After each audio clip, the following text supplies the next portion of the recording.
Right. Good afternoon, everyone. Welcome to the launch of Prosperity 2030 here at the British Academy.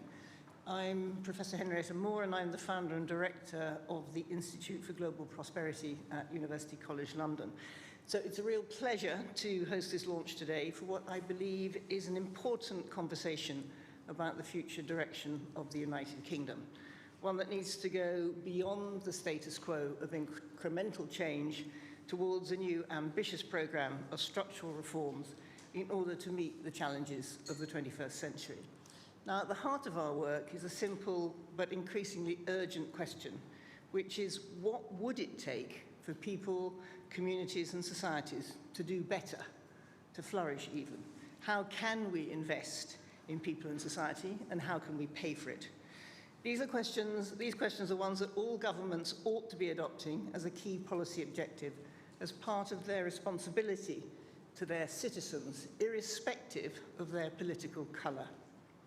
Prosperity 2030 is an output of the Social Prosperity Network, which is hosted by the Institute for Global Prosperity and co-chaired by myself and my colleague, Andrew Percy. It builds on more than a decade of work and research into universal basic services, tax reform, and the structural redesign of the systems that shape everyday life. We started this work as a response to a broken welfare system and an economy that was evidently failing many people across the UK. In 2017, we published the UK's first report on universal basic services. We then worked with local authorities across the UK to experiment and pilot new approaches to service delivery. In 2021, we published How We Could Pay for Universal Basic Services with National Contributions, a reform and modernisation of the tax system. And last year, we held Flourish forums across the UK to gain a better understanding of the two-way interaction between service users and service providers. And all of this work has laid the foundation for today's report and interactive platform which you have access to. Now, in the UK, we currently spend 100 billion a year in debt interest payments alone, which is equivalent to half of our spending on the NHS and more than the entire defence budget. What if we could generate an equivalent amount in revenue, spend on providing universal services and social investments while still leaving a headroom of £38 billion? This is what Prosperity 2030 sets out for you to consider. Prosperity 2030 is a fully costed and sequenced 5-year programme of structural reform for the United Kingdom. It brings together an expansion of universal basic services with national contributions, a combined modernisation and reform of welfare and income taxation. The central argument of Prosperity 2030 is that our deeply structural and systemic failures will not be resolved by remaking the people who have to live with them. They require us instead to rebuild the institutions and systems on which people themselves depend. That is why the report models how fiscal, welfare and infrastructure policy can work together to unlock some of the gridlock that is holding back both people and country as a whole. It shows how structural reform can be delivered without further national debt, and it seeks to match the scale of Britain's challenges with a programme equal to meeting them. In that sense, it draws inspiration from the ambition of Beveridge, not because the conditions are identical, but because the scale of institutional change required is comparable. At moments of profound uncertainty, countries need the confidence to think seriously about the systems that make a decent life possible. It is not a partisan manifesto. It is an evidence-based programme for serious consideration by any government or institution or organisation or citizen prepared to engage with the scale of structural reform the country now requires. Its signature proposition is sequencing. Universal basic services reduce the everyday costs that households face for essentials such as energy, transport, food, water, and digital access. It delivers a £1.21 of cost living relief for every pound spent, a 21% premium over equivalent cash benefits. At the same time, national contributions simplify and modernise the tax system, helping to offset the impact of reform. The point is not merely to redistribute income after the fact. It is to reduce the costs and insecurities that people face before they become full-blown crises. This is a different way of thinking about welfare. It's about creating the shared foundations that enable people to participate fully in society. It is about reducing the financial pressure associated with essential goods and services, while giving people greater security, more choice, and more control over their futures. It is also about recognizing that prosperity and living well cannot be secured through GDP growth alone, because such growth depends on whether the institutions people rely on are accessible, reliable, affordable, and capable of responding to the realities of everyday life.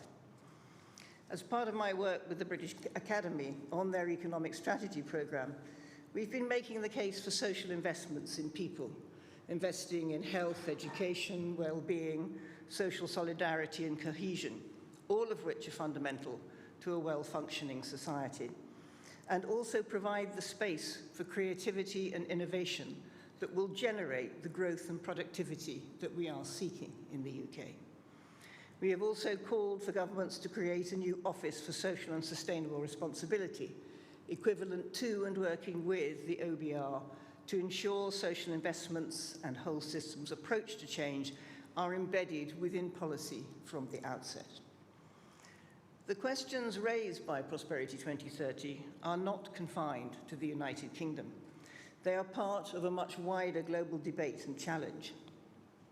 Across the world, societies are confronting converging pressures: climate disruption, widening inequality, rapid technological change, geopolitical fragmentation, insecure livelihoods, and growing distrust in public institutions. This is why the IGP has also launched a new programme of work on G20 policy advice called the New Alignment. The United Kingdom will assume the G20 presidency in December this year after the US G20 summit.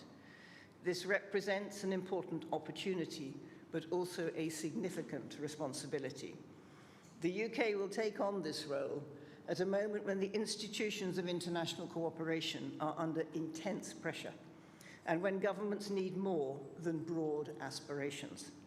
They need credible, practical, and forward-looking pathways in order to navigate their way through complex global challenges.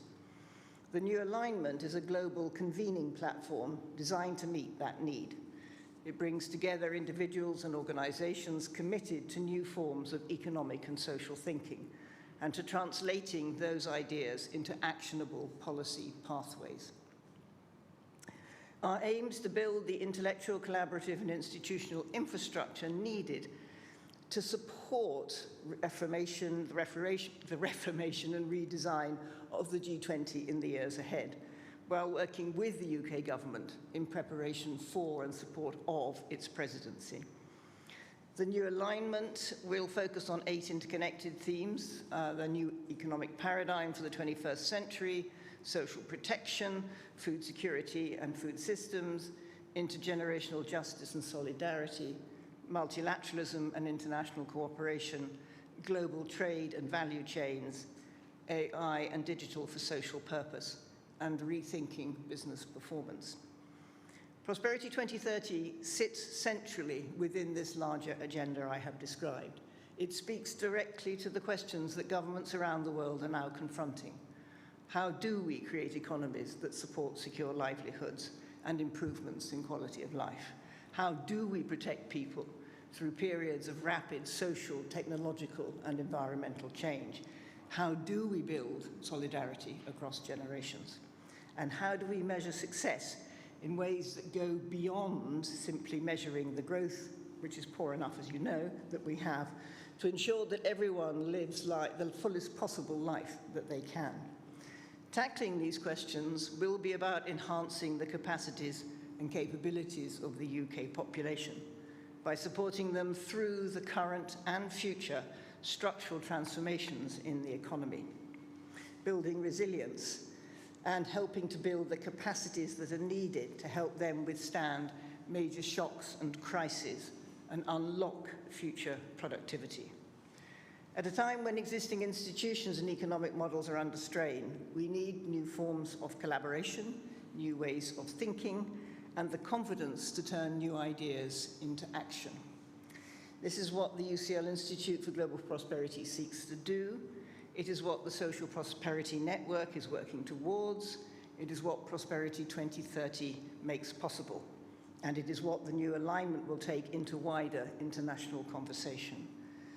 Today, therefore, is not simply the launch of a report and an interactive platform that invites your investigation of its ideas and principles. It is about making a strong case for new approaches to building resilience with a programme of serious investment in the UK's assets, which are ultimately the people of the United Kingdom. While all the talk is about whether there is enough money for defence, we must first recognise our defence policy must start with the security of the people themselves. It is an invitation to generate a big public debate on how we can ambitiously think about the country we want to build, for citizens to actively shape and take part in this new conversation and this new vision for the future. Now is the time to seize the moment and support it, and help enable the forms of prosperity that will support people, communities, and future generations to flourish. So thank you for listening to me, and I'm now going to hand over to Andrew, who's going to tell you the details.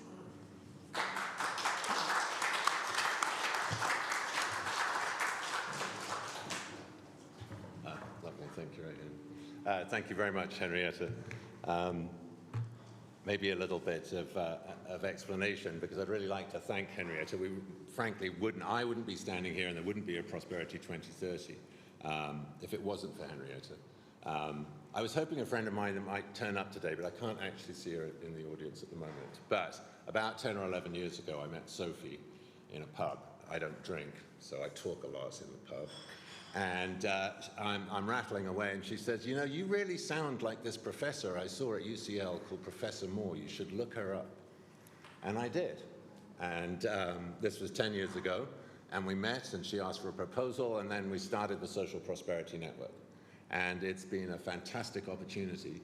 And it simply wouldn't have been possible without someone like Henrietta, who is, at the same time, inside the very institutions, the British Academy, UCL, engaged with new arts projects, I know, coming on from here, and yet has retained her independent thinking.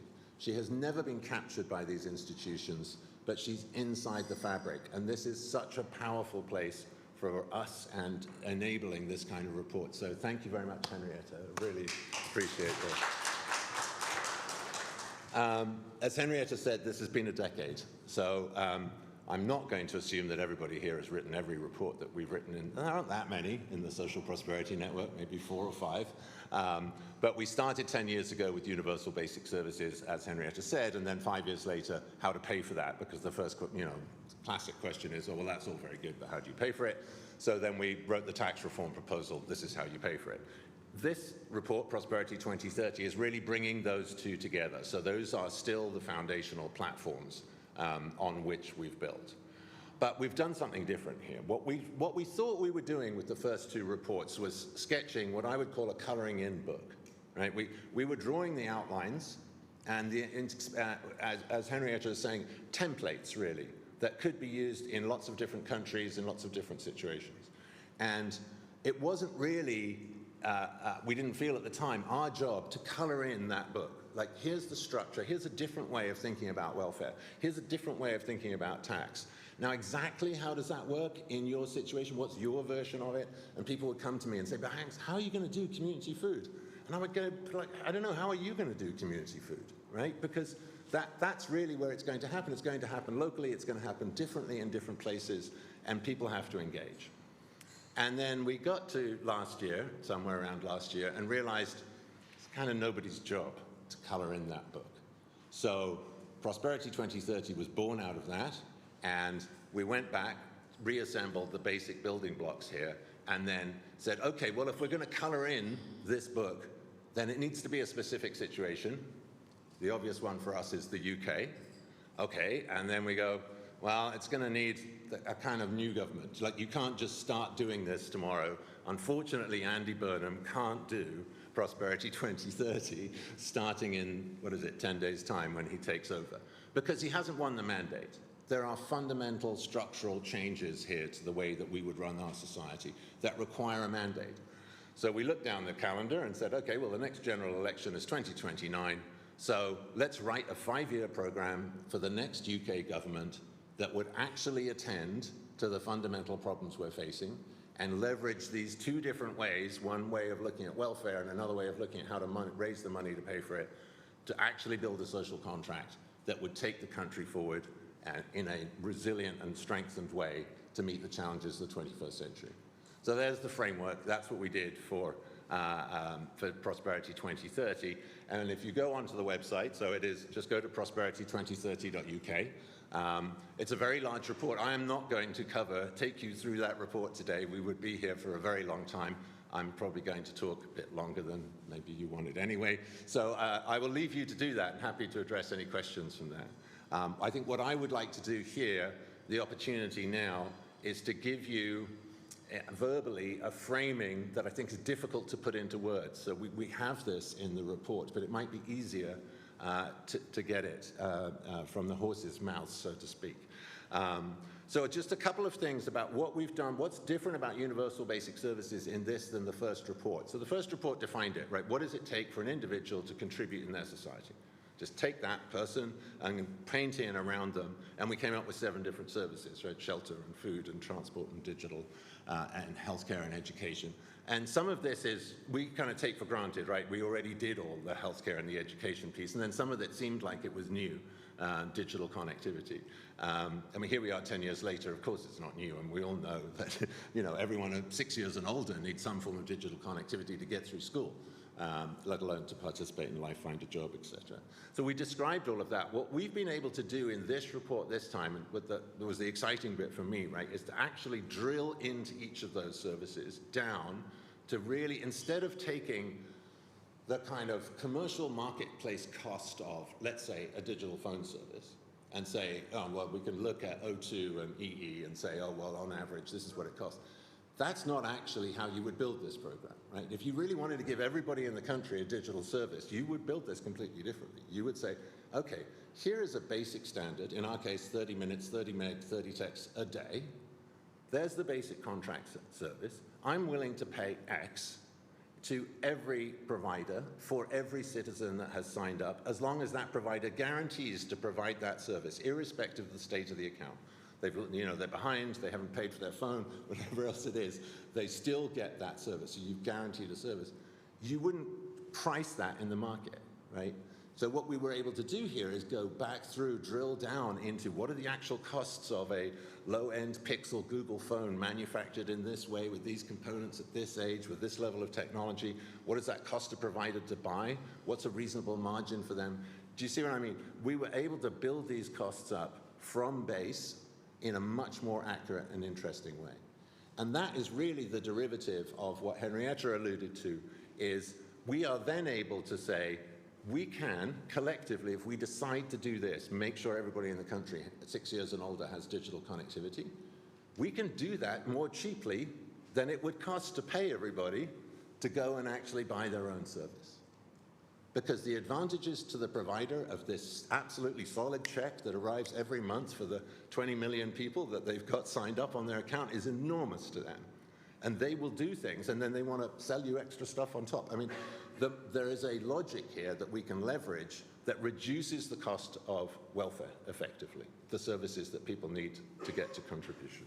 So I've already run over, I think none of this was in the script. So just bear with me here. I think I've got a 6-minute talk that's going to take a bit longer than that. But that's an example of what we were able to do with this that I think was really, really interesting, really exciting. So go back down, for instance, on the bus services. We've got free buses for everybody starting on day one, which is what I had really hoped this last government was going to do. It was so easy. It requires virtually no legislation. You just come in, you treble air passenger duty. It's a regulatory thing. You could do that in one day. And you start collecting the money immediately, and you use that money to compensate all of the bus providers across the country for the ticket sales that they would otherwise have had. You could make buses free in this country instantly. And it's not that that particular action in and of itself is so consequential. It's the reverberations of the psychology, the scene that you've set, the change in the mood. What you have done is you've described the social contract. We here as the state are here on your side, and we are going to help you in all sorts of situations. Get to a job, get to a doctor, take the kids to school. There are literally millions of people every single day who would experience that, and you would start this transformation of psychology. Because what we're really doing here is we're trying to reestablish the social contract. On the taxes front, we were able to do something that we weren't able to do before. If you look at taxes and you do tax reform, you end up talking about taxpayers. Well, taxpayers are individuals, but most individuals live in a household. And they have children, and they have partners, and they have older people, and some of them are at school, and they get free school meals, and some of them use the bus, and some of them are at work. There's a very much more richer picture of the kind of benefits that a household gets from a universal services than you get by just looking at individual taxpayers. So we were able to do this meshing that was really interesting, and there's a whole effect side in the report, which I encourage you to explore. But we were able to do this where we took the tax reforms, brought them with the universal services in, and understood them in households. So we've got 13 different households across 5 different income levels. It's, you know, I'm sure it's possible to get more granular, but it's pretty granular. And we can see what is the effect on a lone parent family with this number of children with this kind of income of these services. So both sides of that, right? Drill down into the costs, stop looking at taxpayers as individuals and think of them as households, and suddenly you start to get a really rich picture of what this reform would look like were it rolled out. So I think that this has more color than anything that we've done before in a way that is much more credible. I mean, beyond actually doing it, I'm not sure how much more we can add to that. There's another part to this that isn't either of those two reports. So if you actually put ourselves, which is what we did, we put ourselves in like, okay, 2030, we're going to do this. This is the plan. Here's how we're going to go. We've scheduled things to be practically possible. And so we're going to start the buses on day one. We can do that with air passenger duty. But how long is it going to take? It's going to take 5 years to double bus capacity in the UK. You've got to build depots. You've got to buy buses. You've got to train drivers. We put all of that in the schedule. But it also then consequentially has other knock-on effects. There are other parts of your society that need reform. Let's say the water management governance in this country probably needs some reform, a lot of people would say. Energy is something that is central to everybody's life nowadays, and we are in the middle of some kind of transition to something that is different than where we were, however fast that goes and whatever it looks like. These are structural reforms, and they don't happen isolated from citizens, their experience of life, the welfare system. These all have knock-on impacts. And so there are 30 policies inside the Prosperity 2030 program. 4 of those are taxes, and 10 are new universal services. So what are we left with? 16 structural reforms. So that comes out of the, that sort of falls out of the, okay, if we're going to really color in this book and we're going to describe what this looks like in a country, and our example is the UK, but as Henrietta said, we'd build this very much as an example, as a template that could just as well, we've learned a lot building this model. We can take it to Pakistan, we can take it to South Africa, I mean, you know, heck, we could take it to Denmark or, you know, in America, and say this is a model for how you build a society in the 21st century. And so those structural reforms are actually quite specific to the UK. because we have specific problems in how we manage water. But water is, I was just talking to someone the other night, I mean, water is, around the world, quite a big issue, like private control of it, who has access, is it a right, all this kind of thing. So I think we're also building a library of knowledge, and in fact, something that we're going to be doing at the IGP is building a sort of a knowledge graph, which is basically a massive database that connects all of these issues together, and you can just interrogate it with your AI agent, if that's another talk. So it's very big, and I think this is the point at which I can move on to more slides. But I think that it starts in a particular place, and that this is what I hope now to give you is a sort of compass that allows you to navigate. How can you look at this great big report and it's 30 things, and Andrew's just talked about all this stuff, but why? Like, what's wrong with our current system that we should think that it's important to think differently about it? And it's this relationship between the economy and the society that I want to talk about.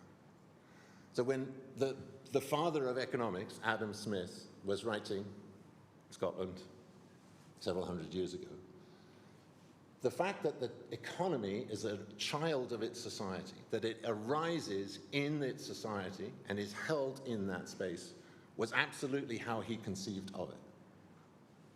And yet, I would argue, we have moved to a place where we think of society as something that drops out of the bottom of the economy. We hear this language all the time. We can't have this because the economy hasn't grown enough to create it.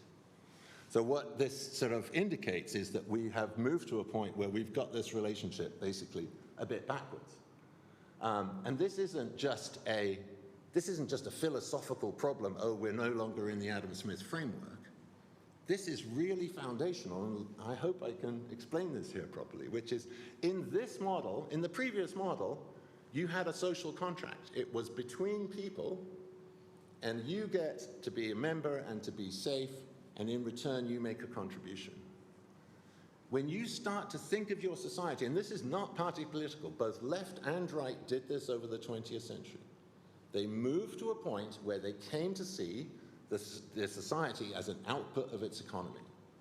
On one side, they thought they could use the economy to redistribute it their way to a good society.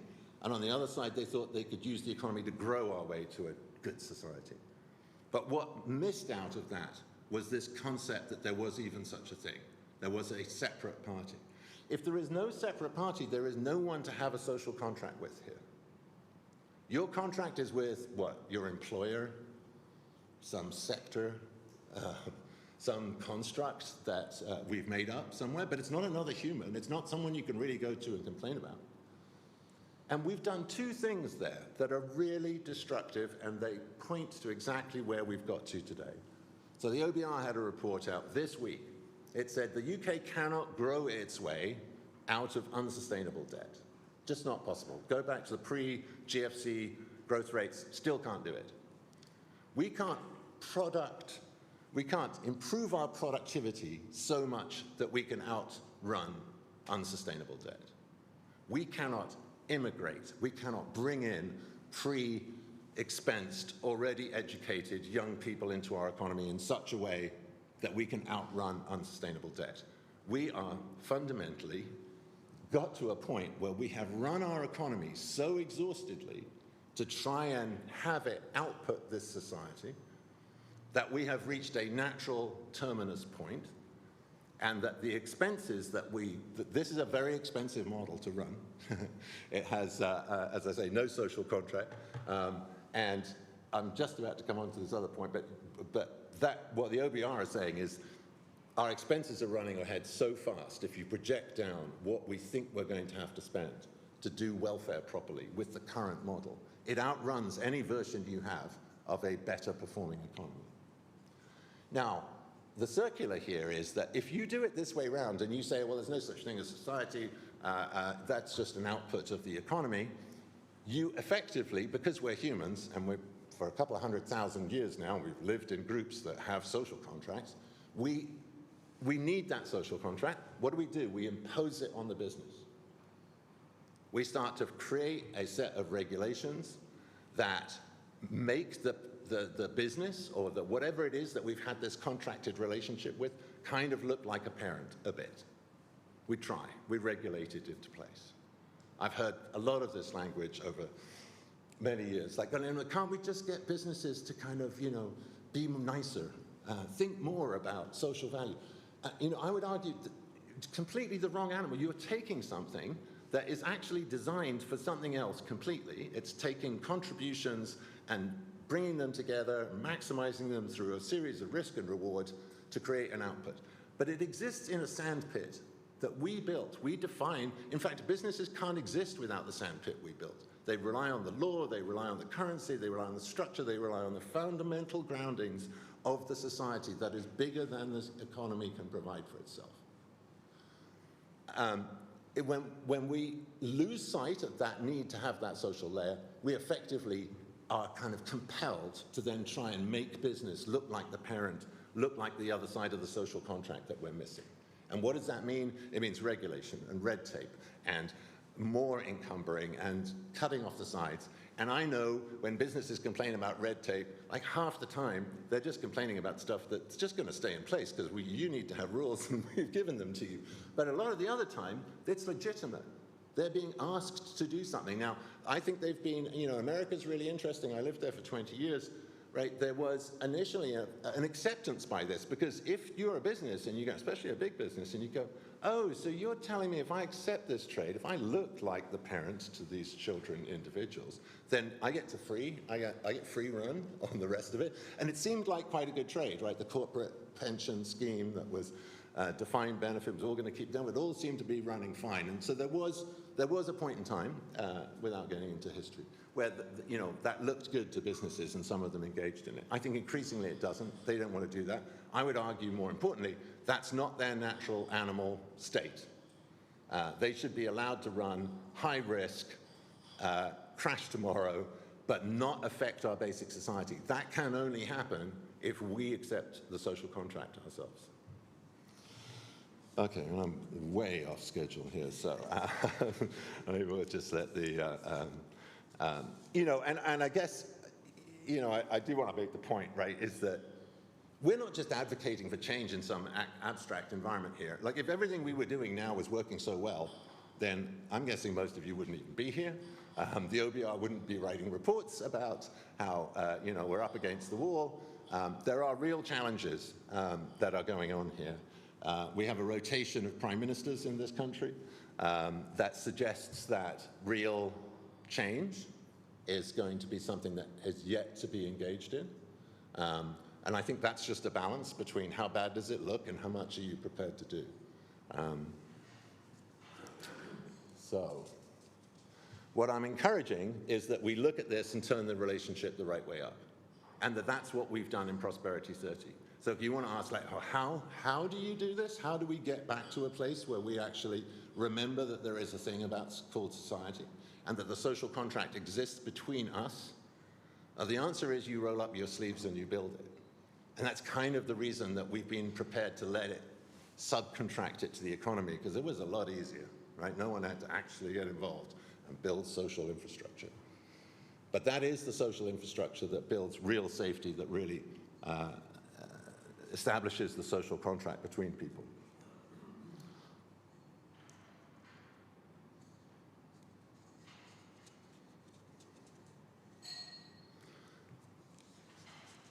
So here are, I thought of this as a way of kind of testing the hypothesis, right? So I'm saying, okay, well, what we need to do is think of this the right way around. Remember, the economy is a child of society. We're going to build this society. Does this actually address things that we all think of as being in the news, that are real problems? So I've got some of them here. Cut the cost of living. You can read. I'm not going to read the slide to you. Cut the cost of living, right? So the reflex with the cost of living, this is, by the way, #1 issue across voters in poll after poll after poll at the moment, so, not making this up. The reflex is to say, well, they don't have enough money. What's the answer? Put more money in their pocket. But you haven't done anything about cost at that point, except increase the cost of government. Now, back to what I was talking about, the drill down in the detail of these services. right? If we start to understand the efficiency that we can get when we club together and do something that is basic and essential, not as some obligation, right? This isn't some kind of state where anybody has to be dragooned into eating at the public diner. It's just an option. If that's what strikes you today, or you just got laid off, or you're hungry and the kids need some eat and you haven't got anything in the kitchen, all sorts of things. This is not required provision. This is simply accessible services. That when we do those, we can get an economies of scale that are simply not possible. So cost of living, part of the cost of living is we have to roll up our sleeves, identify the common essentials, and drive those costs down. And we can do that. And someone in the room, I won't point him out, made this point to me last weekend. He said, yeah, but if you make the buses free, like, haven't you lost this market signal? Like, what are you going to do then? I'm like, no, the market signal exists in lots of transactions that we have every day. It doesn't have to be in the cost of that meal. It doesn't have to be in the cost of that bus journey for the market economy to continue to exist. And nothing in this plan takes the market economy away. Right? This is about reestablishing a social base so that the economy can do better, so that the economy is liberated from obligations which it has no good function for producing. It does not produce care. It does not produce social infrastructure. These are not outputs of the economy. They are outputs of social effort. And that's what we need to get back to.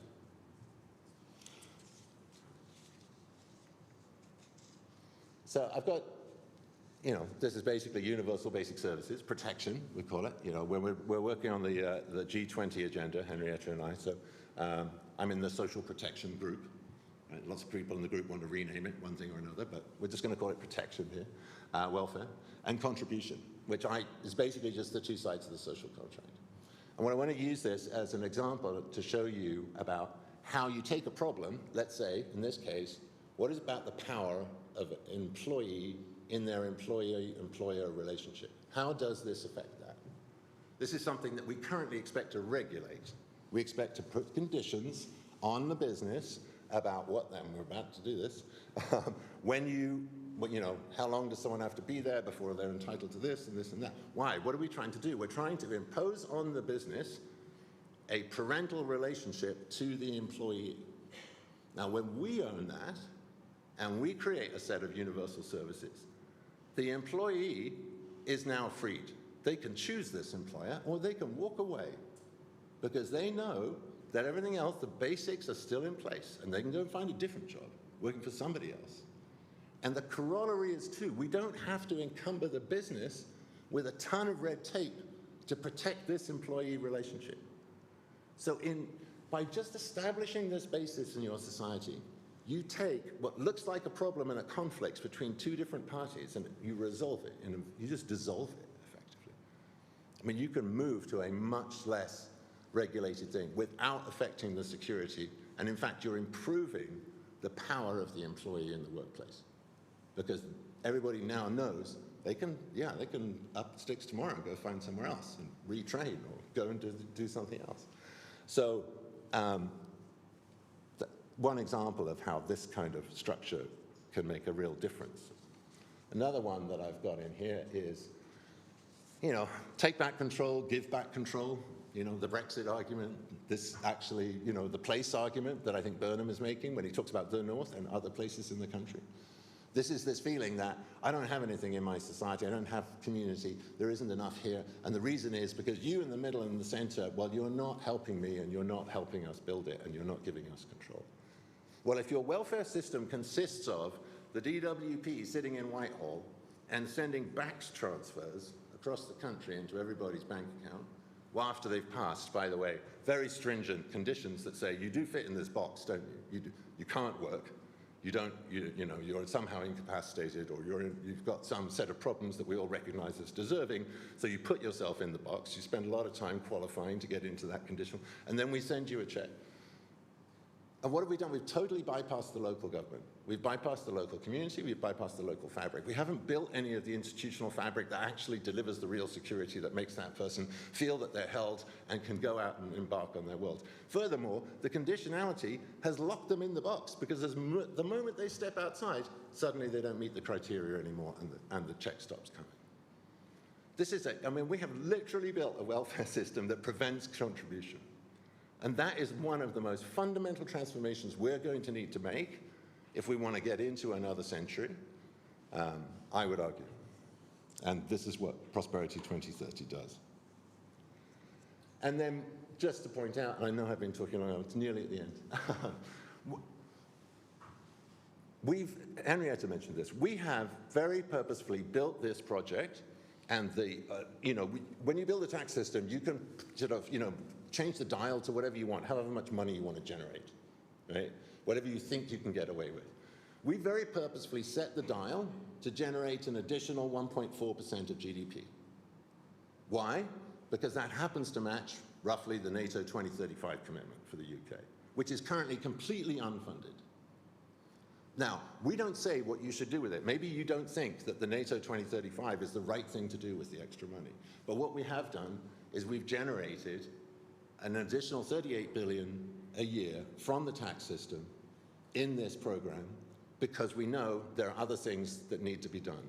And it's not up to us to define them. This is the bit of the coloring book we didn't color in, right? But we left it for other people to color in. But what we've shown is that there is a sequence here. You can reduce people's cost of living in a way that makes tax rises tolerable and still protect most people and build a transformationally different country. If you get to the end of this report and then sit down in your chair and go like, wow, what would it be like 2035 sitting in a country where there is a community foods diner in every postcode, where the buses are free, where there's a free energy allowance, where there's no standing charges on water, where everybody has access to basic digital communications.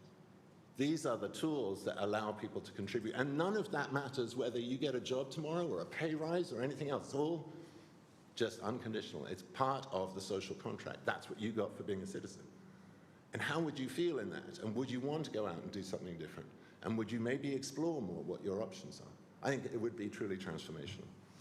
So we've built in that choice. That's the extra bit that's in there. And I think it's worth knowing because, don't let anybody compare Prosperity 2030 against anything else that doesn't do the same things. Like if you've got some other way of getting to 2035 and having a spare 38 billion in your fiscal plan, great. Let's look at that one. But don't compare this to, the status quo or something else that doesn't do that.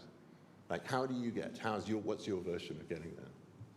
So there we go. That's what we think it looks like in the end. You still have the economy. It's a very treasured part of our society, but it's now unencumbered. It's sitting in an embrace of a society that has taken responsibility for itself, built that social fabric, solved these problems, and created a resilience and a strength that can actually withstand whatever we think is coming in terms of geopolitical instability, climate, financial crises, the next pandemic.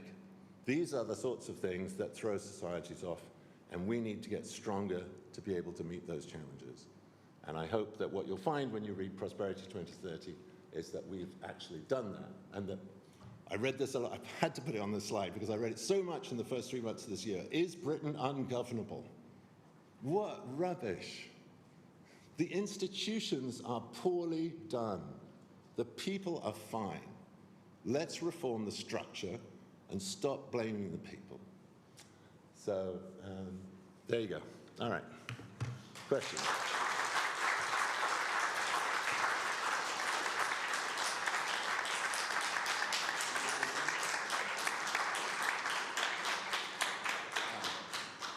So happy to take questions. Rayhan has a microphone there, and Henrietta or I will take based on if you have any. We're also, if you don't feel like taking a microphone and asking here, there's going to be tea and cake, and you're welcome to just hang around and grab a supply seat. Yes, Rayhan, you have a question in front. Is that right? Were you putting your hand up there? Hi there. So I'm George Bangham, Head of Social Policy at NEF, the New Economics Foundation. Oh, right. Thanks very much for the presentation. I'm interested in how robust all of this is to different trajectories for GDP growth. We have a very, very strong consensus from Treasury ministers and others that living standards require, for them to improve, that requires GDP growth. There are many economists who tell you that might fail, that may not happen. And there are ecological economists who might tell you it should fail because it's not ecologically sustainable. So I'm interested in, and obviously Universal Basic Services, we're interested in it at NEF because it offers ways to decouple living standards progress from such a reliance on GDP growth. But and I confess I haven't yet looked at the report, but how robust is the framework that you've gone into such depth about to those different trajectories for GDP? I think what you're asking is, have we modeled this through different GDP growth projections? Either that or just a general sense of how dependent is it on a kind of 2% GDP year-on-year assumption?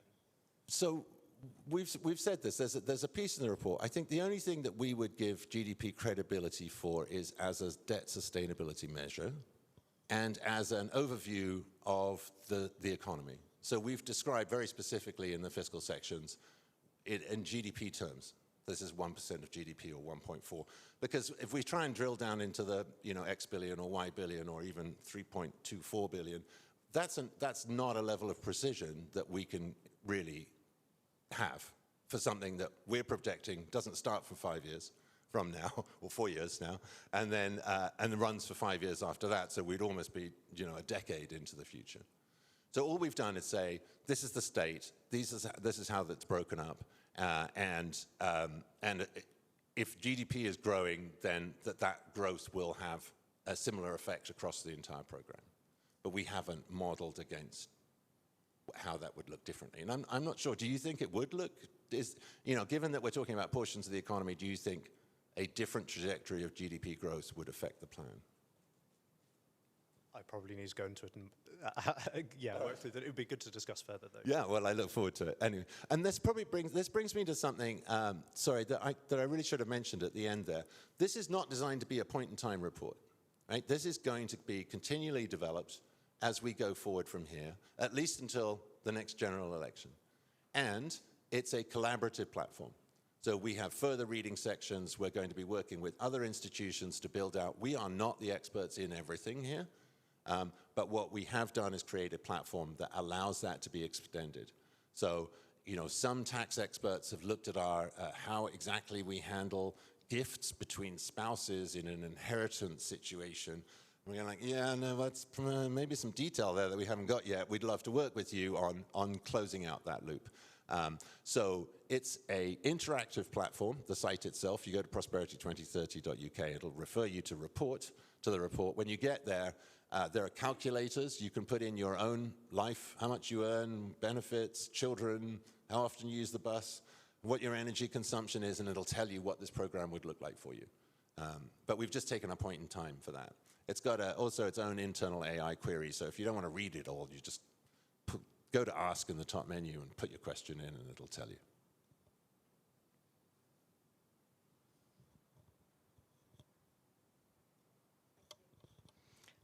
Thank you both so much. It's really, really interesting and inspiring, and congratulations on all the hard work. My name's Clara. I work at a narrative change charity called Heard. I was interested in terms of how you would, if the plan were taken up, as is the dream, how you would be able to kind of measure whether it was working. Obviously, the economic outcomes would be much more quantitative, but in terms of kind of social change and social impacts, is there any element of kind of measurement plan within Prosperity 2030, or would that be like a further piece of work? Well, thank you for asking that question. So alongside this, we've been working in the last 12 years on developing what we call the Prosperity Index, which does precisely that. It looks at what the impact of these kind of changes are on people's livelihood security, including their well-being, and we're currently refining the metrics to allow us to understand what the impact on the environment is as well, which is at the moment a weakness. And we're also looking further at the moment on what is the impact of these kinds of changes on people's ability to be creative and more productive, right? So in other words, to be people who are enmeshed in a system that involves digital and AI ways of working. So these are complexities which we're still working with, but they're also complexities which we have built into the new alignment work for the G20. So we have groups of people working on what are the top problems in those areas and how should they be applied in policy. And those people come from right across countries all over the world, so that we're not necessarily just taking a view here from the UK. But that ability to think differently is something that we and my colleagues at the IGP, Andrew and I, and all my colleagues at the IGP hope that the UK will take a lead on, is actually providing that kind of leadership. Because, you know, what should a medium-sized country, the medium-sized economy be doing now? And that is actually providing a way forward. So you're not going to be a country that produces the most patents in the world. That's not going to happen, right? You're not going to have breakthroughs in chip technology. That's not going to happen either. And even if you did, you wouldn't be producing them, right? So, in other words, what is the value of having the kinds of institutions and creative thinking that we have in the UK? And one of them is the ability to provide this kind of breakthrough thinking. And it's worth bearing in mind that when the Beveridge report was published, and Beveridge himself said, you know, that when you have difficult times, this is not a moment for tinkering, okay? It is a moment for thinking radically differently. And do you know how many copies of the Beveridge report were sold, right? 600,000, okay? This was a very long and incredibly boring government report, okay? But they actually managed to get the whole population interested in reading it. And there's actually a wonderful piece of work that was done, I think, by one of my colleagues in Newcastle who looked at the work that was done at the time in 1944 with what did the public say about it. And one of the things that one of the members of the public has reported as saying is that he had gone and queued for hours to get a copy of the Beveridge report, and then he got on the bus.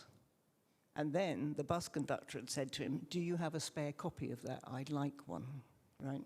So this is the kind of rethinking that we're talking about. This is the kind of public debate that needs to be, and you know, so I'm inviting all of you to be part of that public debate and to encourage others to be part of that public debate. Thank you very much. Yeah, actually, Henry is being a little modest there, I think. I mean, I would say the IGP is one of the kind of leading institutions in the country on developing exactly the kind of measurements you're talking about, both the Prosperity Index and through the promotion of citizen science. So have a look at the background on the IGP. It's one of the joys of working there is the answer to that question is absolutely in the institution that we come from.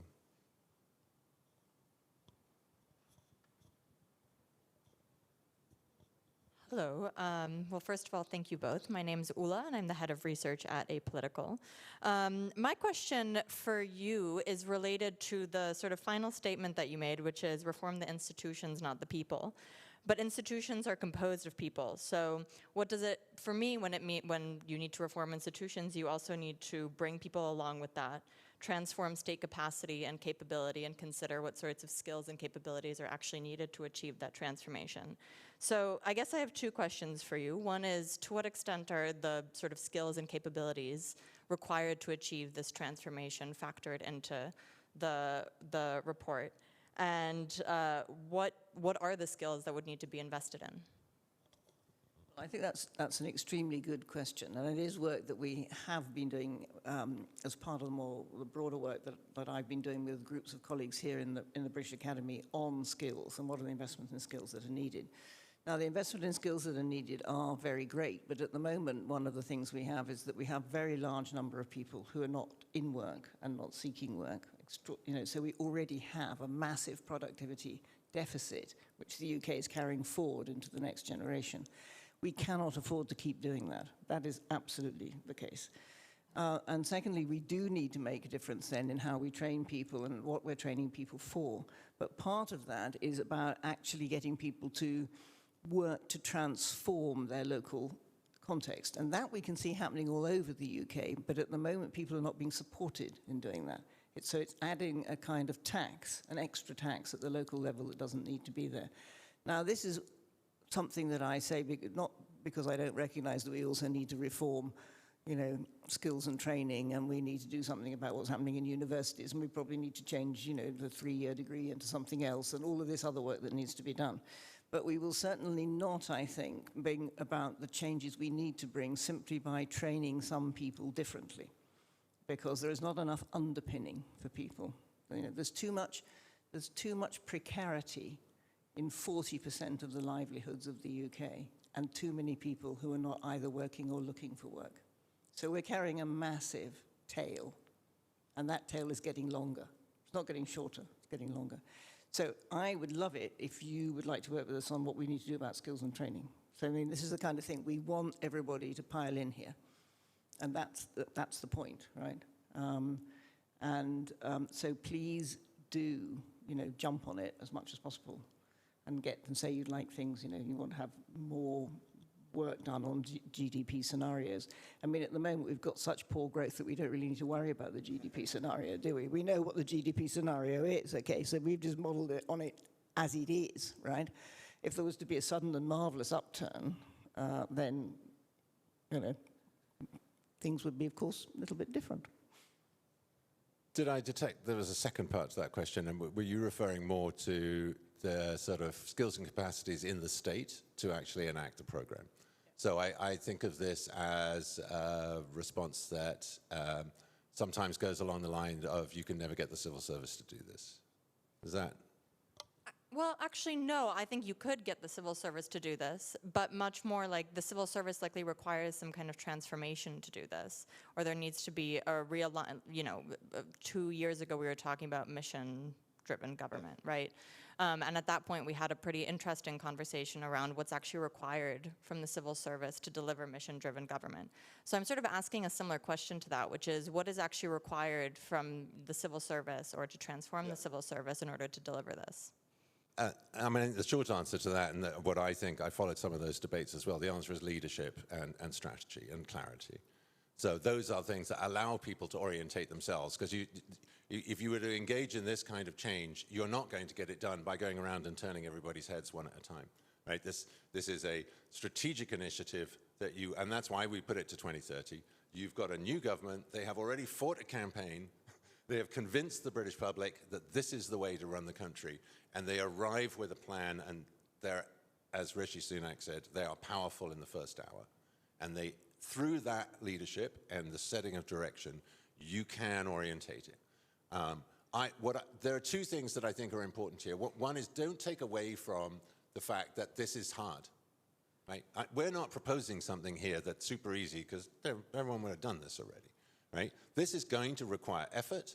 It's going to require some people to change attitudes, direction, perspectives, frameworks inside their heads. We're not proposing that that is going to happen automatically. It's going to need effort and things. But we also resist very strongly the notion that we are a society, a community, a people, a country that is incapable of making that change. I think that it's perfectly fine to say, you're going to find this hard. I think it's too far to say, we can't do this.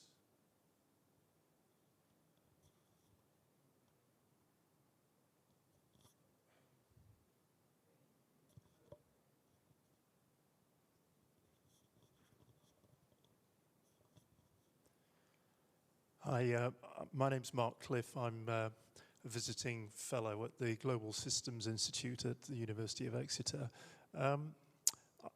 You're obviously proposing quite a profound social change. I mean, it's great that you have this ambition to be the next beverage, shall we say. But there's the other side of the social change which I think needs to be considered here, which is it's great having all these universal basic services, but one of our biggest problems, and it's a problem for growth as well, is actually mass consumerism. We're over-consuming, and this is actually one thing that will get you a lot more growth, is do something about this. To give you an idea, we are running a trade deficit in goods equivalent to 8% of GDP. 91% of our cars are imported. We're replacing ICE cars with electric vehicles, and we're making them bigger as well. We're buying big SUVs. The French have already introduced a tax on that. I was interested in you not really looking in your tax proposals at addressing that problem, because it would deliver more growth, it would be progressive, and I think it would also be very green. There's a lot of things that you could do here that would tick a lot of the boxes that the government has set in its missions. I have a lot of sympathy for that, and I think those are very good ideas, and there are more. Let me tell you, what about double the VAT rate on anything that doesn't have a 10-year guarantee and a free phone hotline? We had to draw the line somewhere, right? I mean, this is almost too big for most people to ingest in the first place. And we had this, and we just got to this point where we said, okay, we've got to stop bolting on extra really nice things to have. But as we've agreed, this is going to be a living document going forward from here, and we would like to extend it. So I think that, you know, now we've got this, we've put the structure in place, it would be great to add this kind of thing. So I think there are all sorts of extensions that we could have that look in much more detail at our trade relationships, at our energy consumption, at our consumption generally, throughput. I was asked about this earlier. I mean, there are three things this report doesn't say anything about: the NHS, academic education, and the environment. I could make a very strong argument that this report and what it advocates has more change, more progressive change in it for the NHS, reducing costs, for academics attainment in terms of reducing costs for students and getting them out of the loan traps, and for the effect on the environment in terms of reducing energy and throughput, material throughput, than anything else on the table that's out there. They would be transformative in all of those areas. But thanks for the suggestion, and maybe we should circle back around with you and get some detail on how we might be able to add that in.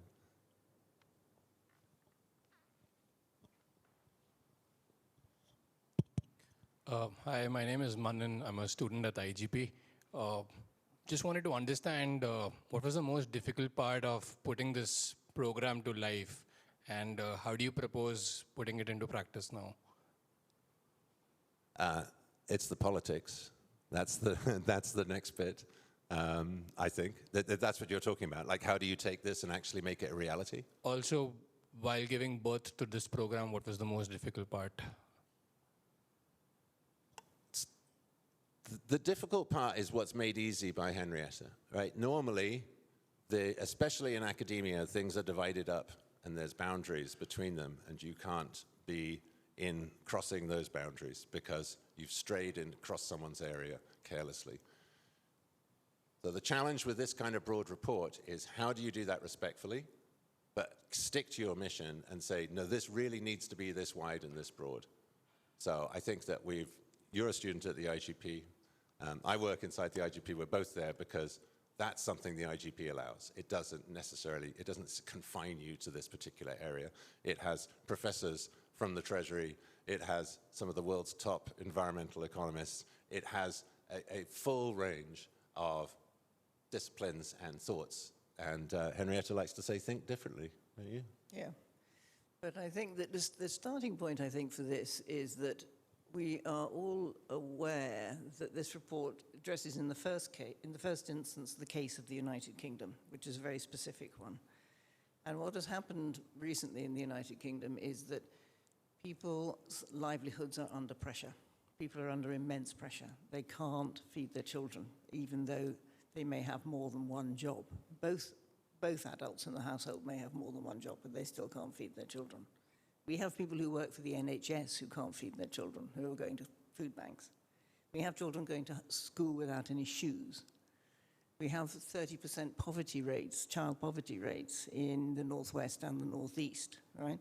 We have a number of different things going on. Now, in that kind of situation, it is not enough to just sort of, win the next celebrity contest for politicians, right? You actually have to dedicate yourself to improving the quality of people's lives. So what this does is set out a way of doing it, right? Now, this doesn't mean that it'll be taken up by a particular political party, but it does mean, I think, that it shows people who are important, like all of you in this room, because of the kind of organizations you work in, because of the kind of people that you talk to, because of the kinds of things you want to see, that this kind of thing is possible. So you can start pushing for it. So you can start getting a public debate going with journalists, right, with the media on these issues, with people themselves. Because large numbers of people in the United Kingdom actually feel that they've been abandoned. They don't feel that somebody's actually saying, you know what, there could be a way out of this and we could work on it together. I think locally, what we did when we worked, first of all, with local authorities across the UK, trying to examine how this would work, how elements of universal basic services would work, that's where we found the appetite for people.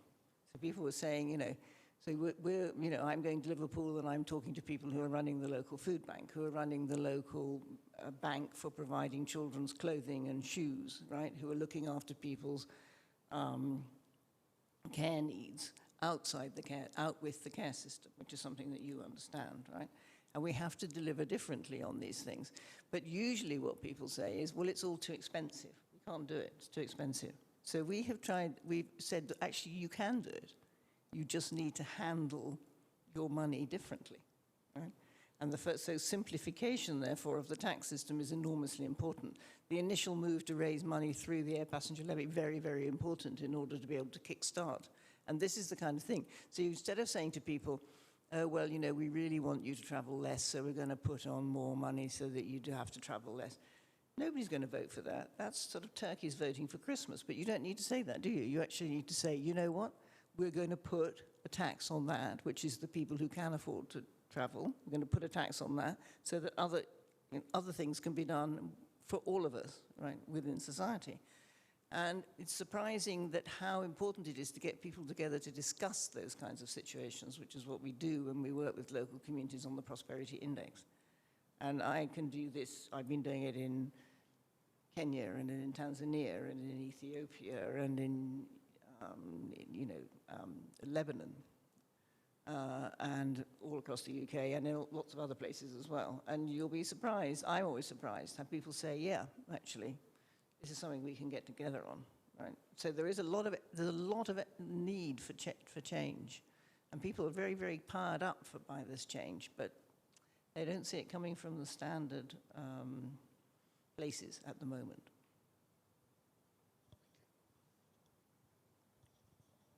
One at the front here, Ray. Hi, my name is Adi. I'm a master's. Hi. I'm a Sorry, master's couldn't student quite see you there. at SOAS. I think we need a lot more green skills, and just being in academia, I sort of realized that there's for every social issue under the sun, a charity exists. And a lot of politicians don't know that these charities exist like charities or think tanks. And I feel like these silos between like government and academia and NGOs and the charity world, they're sort of artificial. So I feel like if government collaborated a lot more with NGOs instead of government and NGOs being like opposing forces, we could get a lot more done. I'm also really interested in your prosperity index. Like, can you tell me what it comprises of? Because I feel like GDP is not a good measure of growth anyway, and I feel like maybe we could do like yearly reviews, like customer satisfaction reviews. Just like send out surveys to civilians, asking them, do you trust your government? How often do you talk to your neighbors? Are you satisfied with the medical care that you're receiving? Things like that. Like, that's my guess. And, well, I have a lot more to say. But, oh yeah, on leadership, I think placing too much responsibility on a single individual is dangerous. Like, I find that worship of any kind, politics. Oh yeah, no, I couldn't agree with you more. When I said leadership, I meant it in a much more collective way. Yeah, I feel like even like someone asked, how do we transform the civil service, right? I would say that like social accountability mixed with like collaboration, and also like this lady who works in the House of Commons, this researcher told me that they can sort of switch every year to another topic. So like just like porous systems, I think that would be my suggestion. Yeah. Thank you very much. Yeah, I mean, it sounds like you should grab us after. We're going to go for tea in a minute. I think there's one more question down the front here. But let's pick up on those, because there's a lot on the IGP website about the Prosperity Index as well. One question in the front here, and then we may have exhausted, and we can all go and have a cup of tea and a biscuit. Hello, Killian Totterdell with Form Energy. We make big batteries. I think this is a really important contribution, and I think the social focus is really critical. I am curious, as the economy is obviously a key part of this discussion, have you discussed it with business groups? I've had a quick look through the report, and there is a nervousness that it could cause friction, frankly, and that's a sort of generic term. But when you look at, for example, you could construe the air passenger tax as a friction on business, doing business internationally. For all the fact that we have a trade deficit in goods, we have a massive trade surplus in services. And of course, you know, I think it's well acknowledged throughout the report that this is a joint effort across society, from business and civil society. So I just wanted to ask the question and hear your response. The response is, there's amazingly little burden on business for an incredibly radical plan, right? There is no rise in the corporate tax rate here. There is no particular thing. There's a suggestion that we might actually even be able to move to a less regulated business economy. So we very specifically left that out. It's a nice, easy target. We could have filled in a few billion here by just jacking 1 or 2% on the corporate tax rate, but we haven't done that. We have had some feedback that the way we're treating dividends in the tax system is not fair, but that's mostly on the investor rather than the business. But I would say take some cheer from the fact that we haven't targeted business in this. This is a report that says this is a social responsibility, and it's up to the people and the citizens to make this happen. And stop, in some ways, hopefully what you heard is the ethos that says, stop expecting business to do this for us. And hopefully that is a good thing if a society starts to orientate itself that way. No, absolutely didn't mean it in a negative way. I mean, I think it's very, very fair. I mean, but you know, you're right. Business travelers are probably going to help us have free buses, and I think that's fine. Yeah, I think business has a very clear role to play here, and I think one of the things to bear in mind is the relationship between wages and affordability. So one of the things that business has complained about a lot in the United Kingdom is that we keep raising the minimum wage. Now, actually, I'm in favor of raising the minimum wage, if you're asking me personally. I think, but I do understand that if you're running a certain kind of business that's dependent on a large number of people whose wages have just gone up by a significant amount, and one of the reasons why we need to raise the wage of so many people is because they can't afford anything, right? So if we actually address the affordability issue, we address the stability issue for businesses, and particularly small businesses, small and medium-sized business. So there are, I think, very number of positive things there. I also think that for big business, actually, as Andrew says, removing the hidden tax that is on those businesses, because they are being required to deliver social goods, which they're not in a position to do, would be an enormous benefit. But the other thing that would be a benefit is that actually business complaining all the time about the fact that the people who are working for them are not well. Okay? I mean, I'm just, you know, and that applies in the university as much as it does in an energy business or anything else. I mean, I was in a university meeting this morning for 4 hours, which was a short one. And one of the things that the university is worried about is the number of people who are working for it that are not well because of the pressure of work. And a lot of businesses are experiencing that, which means you're losing good staff. So your productivity is constantly being undercut by the fact that people do not themselves feel resilient. They don't experience a sense of, resilience, contentment, engagement with work. They're increasingly pulling back from work in many contexts. And I think that some of these things are very important as well, although harder to quantify, of course. Yeah, we've got a section called Employment Freedom. I encourage you to go and have a look at that. All right, is it time for tea and cake? You've all been very patient. Thank you so much for coming along. Hopefully you found this interesting, informative, and has set you a framework which allows you to now engage in our nice interactive platform at prosperity2030.uk. We won't know if you've done that because it's got no tracking, no cookies, none of that sort of stuff in it. So feel free to look at whatever you like. No one is watching you. But we would love to get your feedback.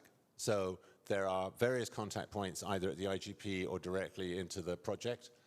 Please do let us know your questions. If you've got ideas about further extensions, people you think we should be talking to that we haven't, works that we should have looked at, journalists we should have talked to that we haven't, please let us know. And see you at tea. Thanks very much. Thank you very much.